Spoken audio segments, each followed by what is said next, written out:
The email arrived while I was rinsing blueberries in the sink. Cold water ran over the stainless steel colander, the radio playing something I barely registered. My phone vibrated against the marble counter. The subject line read, "Finalized." No greeting. No preamble.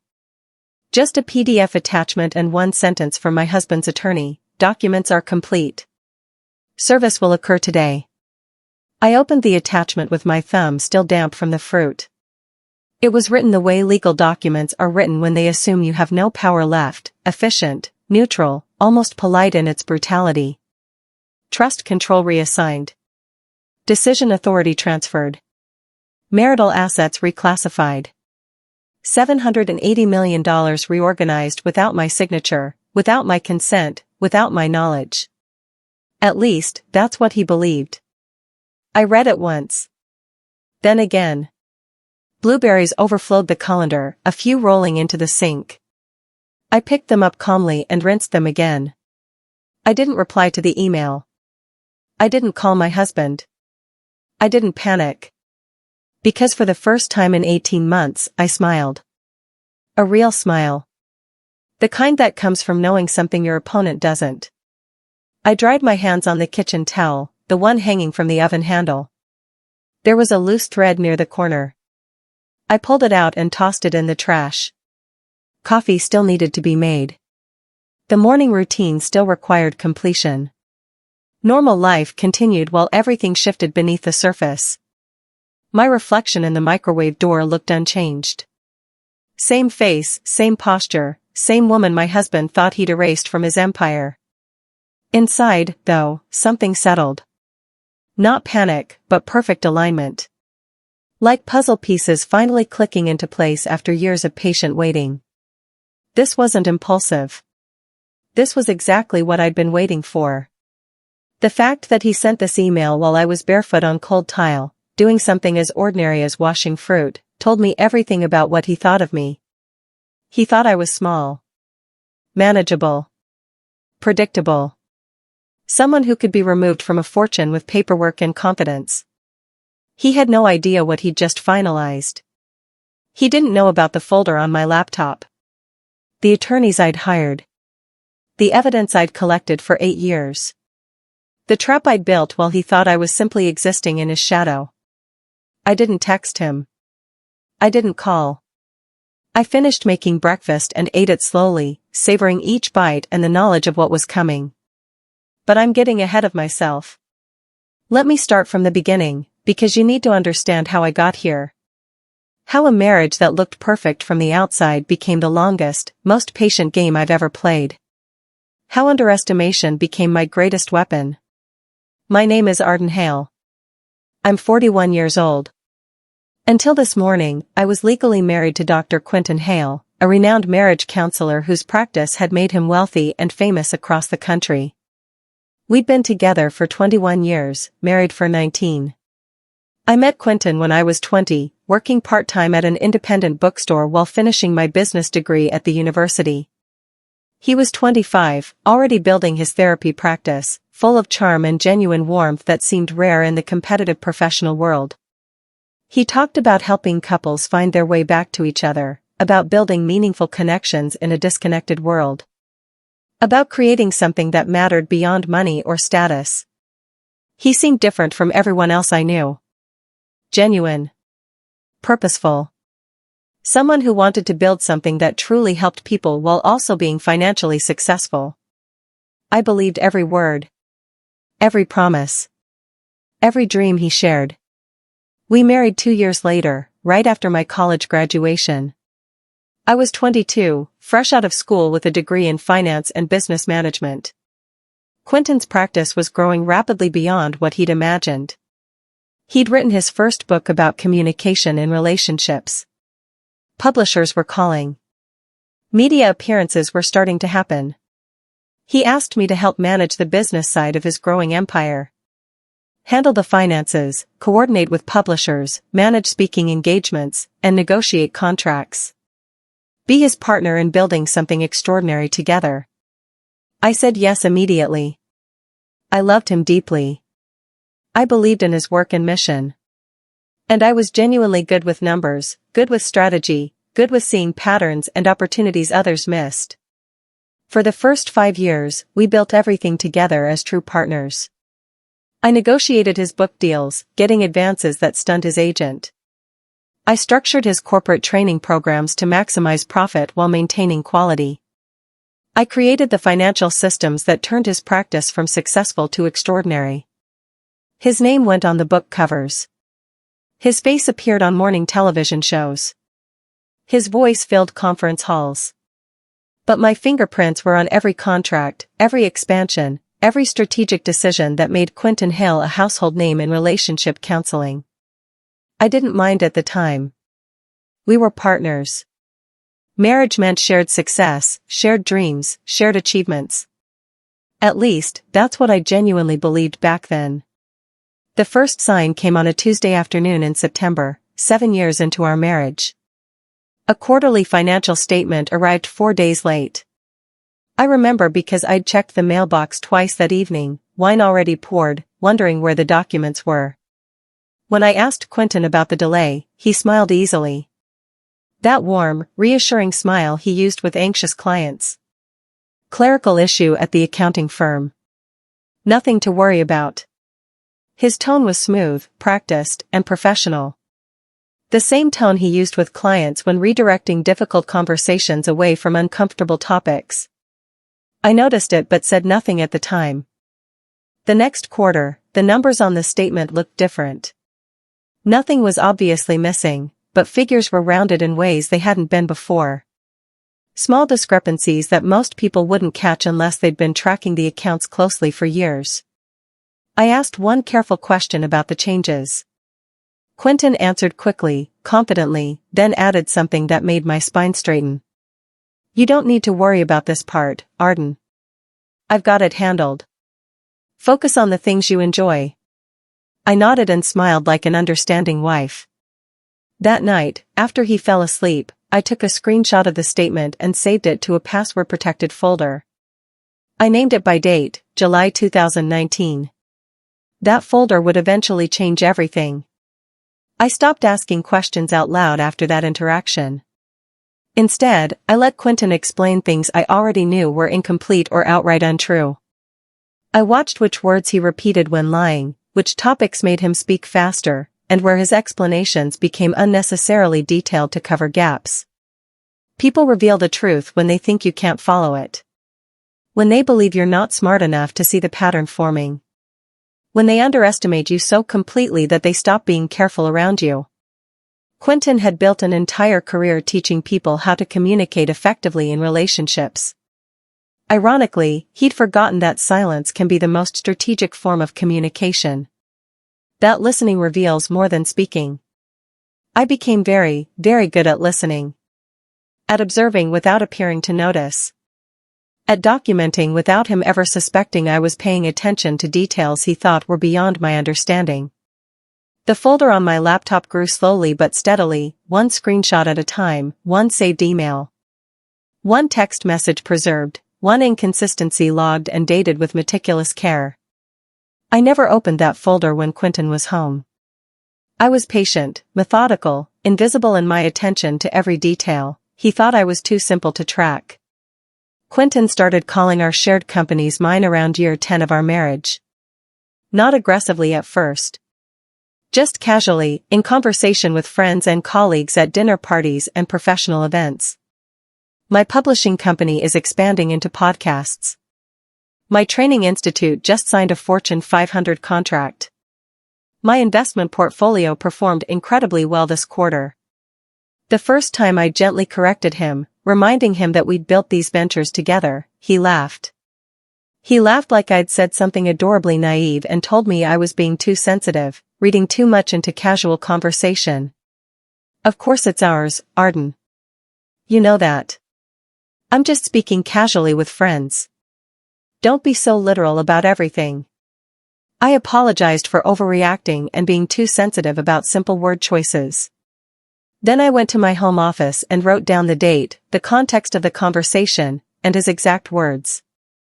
The possessive language increased steadily over the following months. Our joint ventures became his achievements.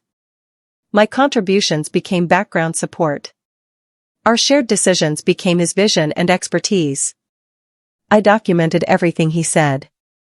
Every claim of sole ownership. Every dismissal of my role. And I never corrected him again in front of others. By year 12, Quentin had become generous with unsolicited advice about my financial future. He'd explain, kindly and patiently, how comfortable I'd be if we ever separated. How lucky I was that he handled all the complicated business decisions. How simple and stress-free my life was because he took care of everything that required real expertise and experience. "You've never had to worry about the hard parts," he said once, over dinner at our favorite Italian restaurant downtown. "I've always made sure you're protected from that stress. That's what partners do." I thanked him warmly for being so thoughtful and protective, for taking such good care of me and shielding me from complexity. Then I went home and saved the text message where he'd written almost the same thing, word for word. I noted the date, the time, and the pattern of condescension that had become his default tone when discussing anything financial. He was building a narrative. Slowly, carefully, systematically. The story of a successful man married to a woman who'd never really contributed anything meaningful to his empire. A woman who should be grateful for whatever scraps she received if the marriage ended. I let him build that narrative brick by brick. I even helped him playing the role he'd written for me perfectly. The folder on my laptop had become extensive by year 15 of our marriage, hundreds of documents, emails, financial statements, and text messages. A complete timeline of financial decisions made without my input, but using assets I'd helped create from nothing. Amendments to trusts I'd never seen, transfers I'd never authorized or been informed about. I never opened that folder when Quentin was home, never printed anything that could be discovered, never left a trace that I was watching, documenting, preparing for something he couldn't imagine. I had coffee with an attorney that year, just coffee at a quiet cafe, nothing official or recorded. I asked hypothetical questions about community property and marital assets in our state. About what happened when one spouse systematically excluded the other from financial decisions affecting shared property. She listened carefully to my theoretical questions, took no notes, and then stopped me halfway through my second carefully worded question. "You already know more than most clients who've been through 3 years of active litigation," she said quietly, studying my face. "Whatever you're doing, keep doing it. Document everything. Wait for the right moment." I paid for both coffees and left. I didn't hire her officially. Not yet. But I remembered her name and saved her contact information. Quentin became bolder in year 16 of our marriage. He started making jokes at dinner parties about how I'd never really been involved in the business side of his empire. I preferred shopping and interior decorating to understanding complicated financial structures and corporate strategy. People laughed at his gentle teasing. I passed the salt and smiled along with everyone else like a good sport. But I noticed one person at that dinner who didn't laugh at all. Octavia Winters, a corporate attorney I'd met briefly at a charity fundraiser the previous spring. She watched me carefully, her expression thoughtful and analytical. 3 days later, Octavia called me directly. We met for lunch at a restaurant across town. She didn't ask why I'd sat through those jokes without defending myself. She didn't assume I was weak or defeated or simply accepting my fate. Instead, she asked one simple, direct question: "What outcome do you want?" I looked at her across the table, recognizing someone who would understand. "Accuracy," I said clearly. "I want the legal record to accurately reflect reality." Octavia smiled slowly. "I can work with that." I hired her that same afternoon. Quietly. Using an account Quentin didn't know existed, one I'd maintained separately since before our marriage.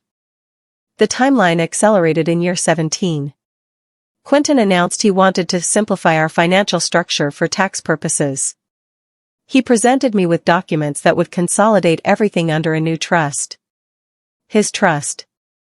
With him as the sole trustee and decision-maker.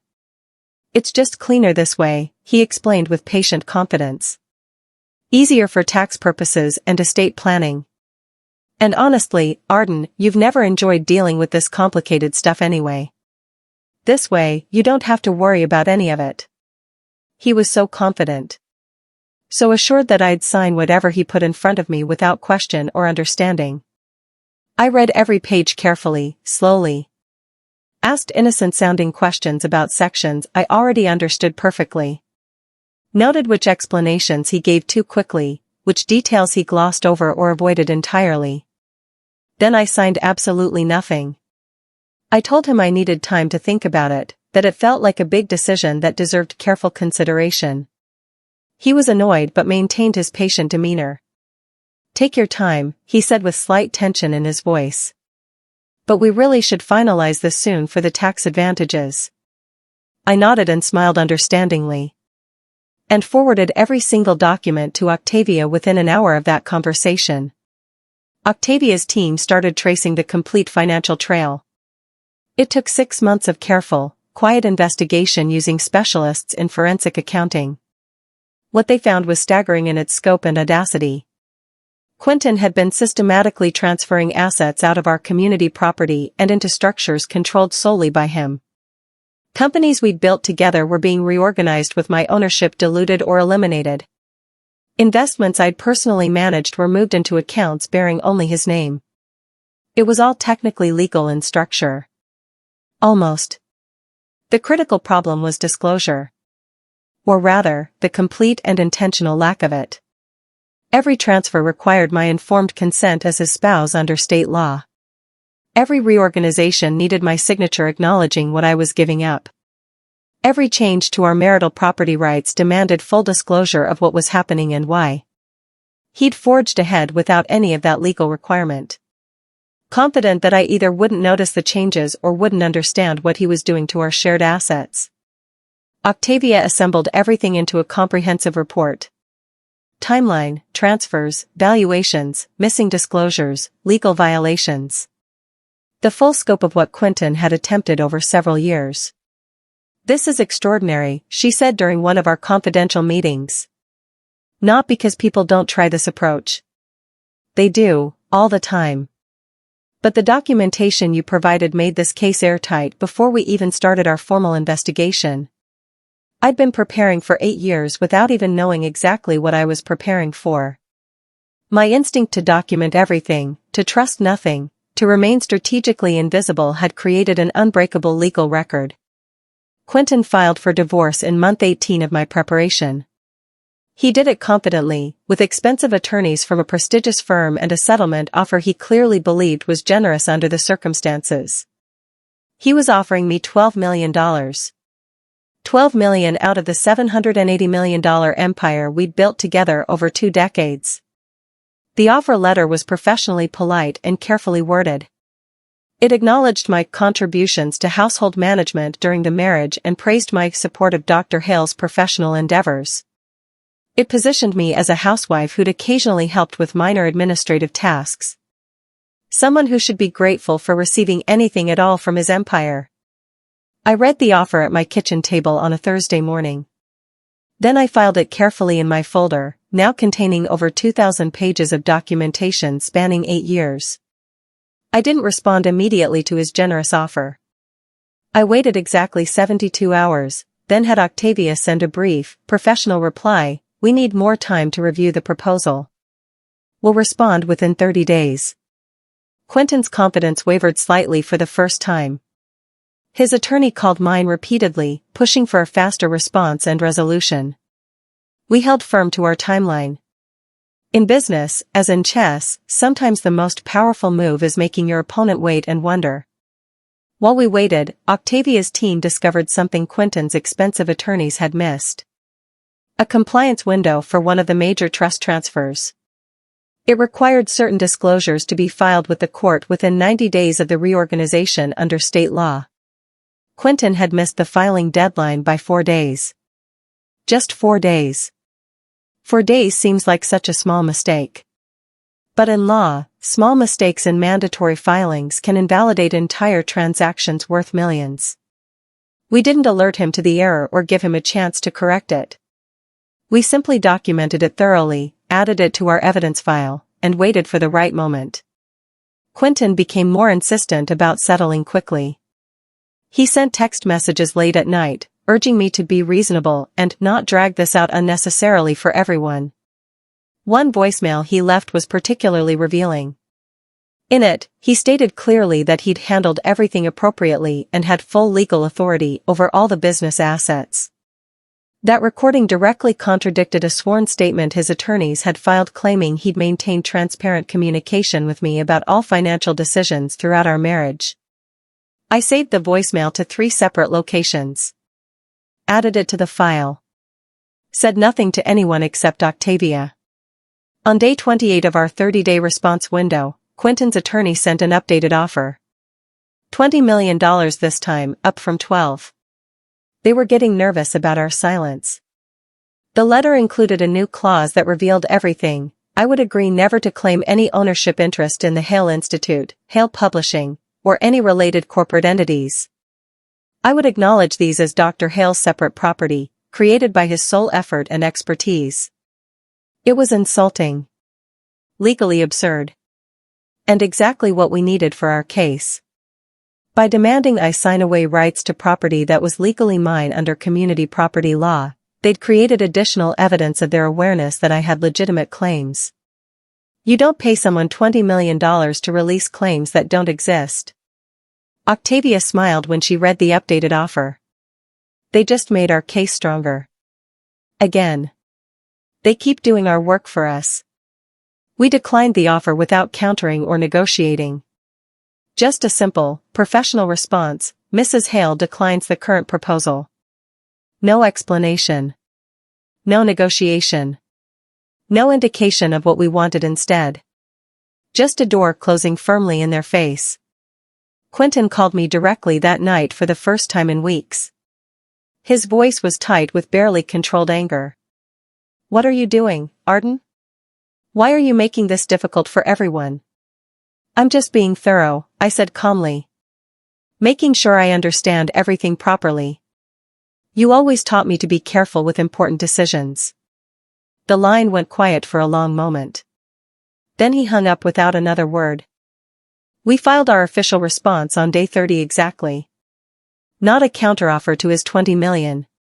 A complete financial disclosure demand covering everything. We wanted every bank statement, every corporate record, every trust document, every transfer authorization for the past 10 years. We wanted emails, text messages, and recorded conversations about financial decisions. We wanted absolutely everything. Quentin's attorneys tried hard to resist, claiming our demands were overly broad, unnecessarily burdensome, and an obvious fishing expedition. The judge disagreed completely. She noted that given the complexity of the marital estate and the apparent lack of transparency in its management, comprehensive disclosure was not only appropriate but legally mandatory. Quentin had 30 days to produce everything we'd requested. When the massive document production finally arrived, it confirmed what we already knew. But now it was official, part of the court record, undeniable and permanent. Octavia's team cross-referenced everything with the detailed timeline I'd built over 8 years of patient observation.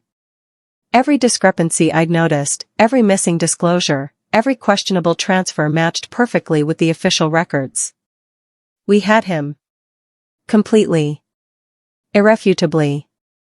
With his own documents and words. The deposition was scheduled for a Thursday morning in month 21.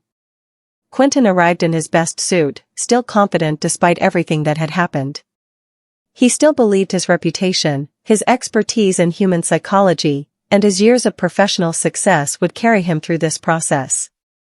He smiled warmly at the court reporter.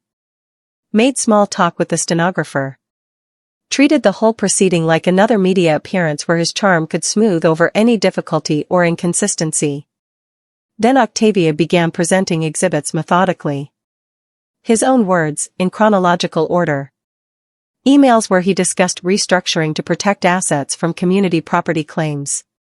Text messages where he called me financially unsophisticated and easy to manage. Voicemails contradicting his sworn statements. His smile disappeared within 15 minutes of questioning. His answers became defensive, then angry, then carefully evasive as he realized the trap. The deposition ended early when his face went pale. His attorneys requested a break to confer privately with their client. They didn't return to the conference room for 3 hours. When they finally did, the entire conversation had changed completely. Quentin's attorneys requested an emergency settlement conference within days. Their tone had shifted dramatically from aggressive to genuinely concerned. They offered $40 million. Then 60 when we didn't respond. Then 100 million within the same week. Each offer came with the same desperate request: quick resolution, minimal public disclosure, no admission of wrongdoing on the record. We declined every single offer without countering or negotiating. Your client attempted to strip Mrs. Hale of her legal rights through systematic deception and fraudulent non-disclosure, Octavia wrote in our formal response. We're not interested in negotiating away what the law already provides. We'll proceed to hearing. Behind the scenes, something else was happening that Quentin hadn't anticipated. The board of directors at the Hale Institute had received copies of certain documents through the discovery process. They weren't pleased to learn their famous founder had been making major corporate decisions without proper legal authority. His authority as CEO wasn't immediately revoked. But it was paused, pending legal clarification of ownership and control. In business, paused is often more dangerous than denied. It signals uncertainty. And uncertainty destroys confidence and reputation. The hearing was scheduled for month 23. A full evidentiary hearing before Judge Callista Pemberton, known throughout the state for her meticulous attention to financial details and her complete intolerance for deception. Quentin made one final desperate attempt to settle before appearing in court. His attorneys offered $150 million, full release of all claims, mutual no disparagement agreement. It was a substantial offer by any measure. More than most people would ever see in 10 lifetimes. I declined without a moment's hesitation. This had never been primarily about the money. Not really. It was about accuracy, as I'd told Octavia from the very beginning. About ensuring the legal record reflected reality. About making sure Quentin Hale's carefully constructed narrative, successful man, grateful wife, was corrected to show the actual truth. We proceeded to the hearing as planned. No dramatic speeches. No theatrics. Just corrections to the record. Octavia presented our evidence methodically over 2 days. The timeline of transfers. The missing disclosures required by law. The compliance violations. The contradictory statements under oath. Judge Pemberton asked Quentin one direct, clarifying question: Dr. Hale, did you discuss these transfers with your wife before executing them? He answered too quickly, without thinking. She knew generally what was happening. She just didn't understand the technical details. Octavia immediately presented 3 emails where he explicitly stated he was keeping this restructuring quiet until finalized to avoid unnecessary questions from Arden. The judge's expression didn't change. But I saw her make a careful note on her legal pad. The ruling came down 2 weeks later, 11 pages, single-spaced, devastating in its precision and clarity. All transfers executed without proper disclosure were legally void. All assets were returned to community property status. The estate would be divided according to actual contributions, not Quentin's preferred narrative. $780 million, split according to what we'd each built. Not 50-50. Not some arbitrary percentage based on whose name appeared on which document. But based on actual contribution documented in the record. Financial records showed I negotiated 60% of the major contracts. I'd structured the corporate entities. I'd managed the investments that had multiplied our initial success. The judge awarded me $420 million. Quentin received $360 million. Additionally, the corporate entities were restructured to reflect actual ownership. I became the majority owner of companies I'd helped build, but that Quentin had tried to claim as solely his creation. His reputation, built entirely on teaching others about honest communication in relationships, was now permanently attached to a court ruling documenting his systematic deception of his own wife. The irony was not lost on anyone. The divorce was finalized quietly on a Tuesday morning in late autumn. No media present. No dramatic confrontation. Just a legal correction, properly documented and officially recorded. Assets were reclassified back into their proper legal status. The estate didn't vanish, it simply settled where the law said it belonged all along. Quentin didn't attend the final hearing. His attorneys appeared on his behalf, signed the necessary documents, and left the courthouse without comment to anyone. I was there, though. Sitting calmly in the courtroom, watching the judge's signature make everything official and permanent. Afterwards, Octavia and I had lunch at a small cafe near the courthouse. We didn't celebrate dramatically with champagne. We simply acknowledged quietly that accuracy had been achieved. You waited 8 years, Octavia said, studying me over her coffee. Most people can't maintain that kind of patience. I was waiting for him to finalize what he'd started, I replied. He needed to believe he'd won completely. Otherwise, he would have been more careful. She smiled. The divorce he thought would erase you became the divorce that exposed him. Exactly. That was always the plan. 1 year later, my life had expanded significantly. Not loudly or dramatically, but effectively and meaningfully. I'd taken controlling interest in the companies I'd helped build and restructured them completely, new leadership teams, new values, new approaches that centered transparency and genuine partnership. The Hale Institute's board had asked me to serve as chair. I'd accepted, implementing changes Quentin had resisted for years. The organization was thriving under a new direction. I'd also started a consulting practice helping women understand their financial positions in marriages and business partnerships. Teaching them to document, to trust their instincts, to remain strategically aware. Meanwhile, Quentin's world had contracted steadily. Not into poverty, he still had $360 million. But his reputation had shifted permanently. People asked questions now.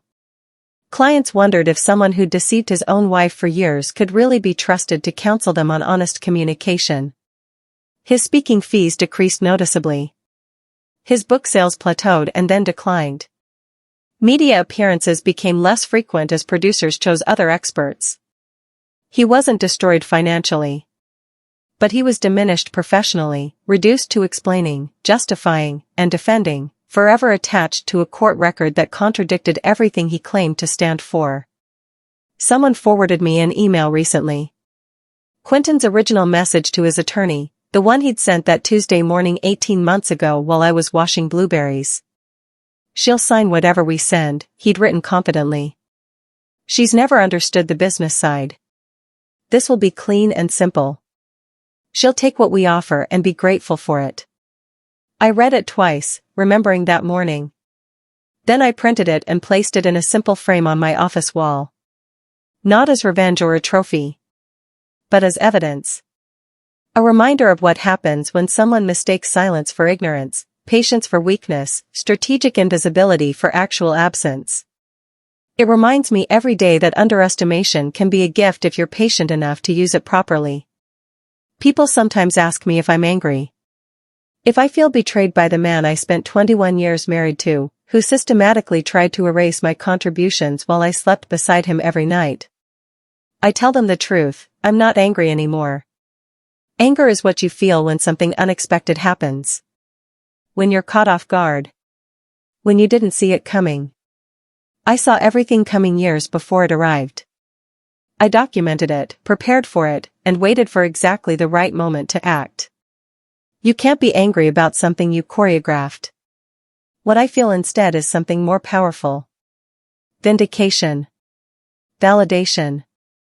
The deep satisfaction of watching someone face the natural consequences of their own choices. Quentin didn't lose because I fought dirty. He lost because he underestimated me so completely that he stopped being careful. He built his own trap and walked into it confidently, believing I was too simple to notice. The morning after the divorce finalized, I made coffee in the same kitchen where I'd received Quentin's confident email about stripping me of our estate. I rinsed blueberries in the same sink, listening to the same radio station playing soft jazz. Everything looked the same. The marble counters, the stainless steel appliances, the view through the window. But the woman standing there was fundamentally different. Not because I'd fought a legal battle and won. Not because I'd secured financial assets or corrected a fraudulent narrative. But because I'd proven something fundamental to myself, that patience is its own kind of power. That strategic silence can be more devastating than any confrontation. That sometimes the best revenge is simply letting someone finalize the trap they built for themselves. Quentin sent that email 18 months ago believing he'd erased me from our empire. He finalized divorce documents, thinking he'd written me out of our story completely. Instead, he finalized the divorce I'd designed. The one I'd been preparing for since the first discrepancy I noticed 8 years earlier. The one that would force every hidden truth into the light. I didn't take anything from him that wasn't already legally mine. I just stopped protecting him from the consequences of his own choices. And that, I've learned, is the most powerful kind of victory there is. Not destruction, but truth. Not revenge, but accuracy. The blueberries were perfectly rinsed. The coffee was ready. And I was, finally, completely free.